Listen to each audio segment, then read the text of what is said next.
윤미향 의원의 후원금 횡령 혐의 내역이 공개됐습니다. 위안부 피해 할머니들을 도운 경력 덕분에 비례대표 공천을 받았는데 정작 공천을 준 민주당은 침묵하고 있습니다. 속이고 이용하고 재주는 고배하고 금액에만 문제가 없으면 된다는 안이한 생각으로 10억에 대한 요구안을 통해서 가급적 자, 서주민 기자. 공소장을 면밀히 살펴봤을 텐데 이 후원금을 쓴 내역 중에 좀 황당한 곳이 많아요. 공소장 내용을 전반적으로 좀 보면요. 죄명은 8개예요. 예. 죄명은 8개고 이 혐의로 따지면은 6개 혐의인데 공소장이 공개되면서 좀 논란이 된 게 업무상 횡령 부분이죠. 어느 곳이 좀 황당해 보였던 건가요? 공소장이니까 예. 사실은 이건 검찰의 주장이에요.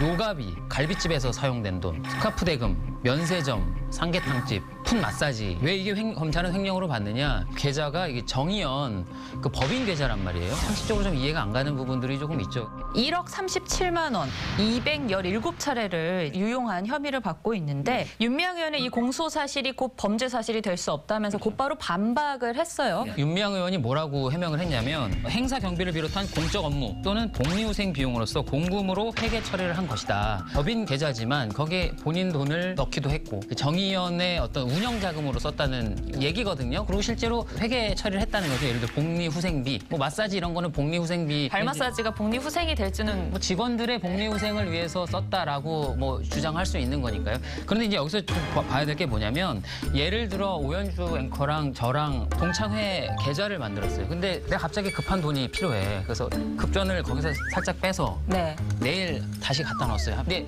이것도 법리적으로 보면 횡령이 되는 거예요. 게다가 딸 계좌로 들어간 돈, 또 본인의 과태료. 아무리 윤미향 의원 입장에서 생각을 한다고 하더라도 개인적인 용도거든요. 그럼 당연히 횡령의 여지가 있는 거죠. 사실 민주당도 공천 책임으로부터 좀 자유로울 수는 없을 텐데 당시 이해찬 대표도 엄호를 했었기 때문에 신상 털기식 의혹 제기에 굴복해서는 안 되는 일입니다. 사실은 이제 검찰 수사 과정에서 구체적인 이 피의 사실들이 알려지면서 내부 여론이 그렇게 썩 좋지는 않아요. 게다가 이제 윤미향 의원이 그 부동산 의혹으로 당으로부터 출당 조치를 당했잖아요.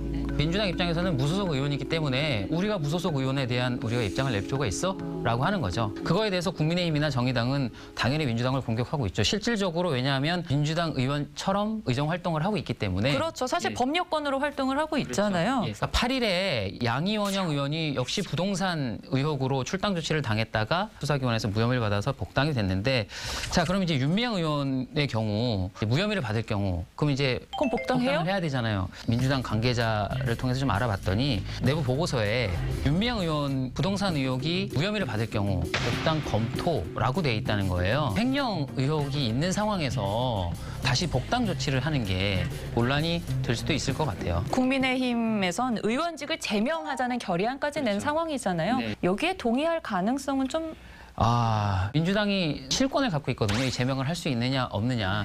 저는 지금처럼 아무런 입장을 내지 않고 그냥 이렇게 시간을 흘려보낼 가능성이 높다고 봐요.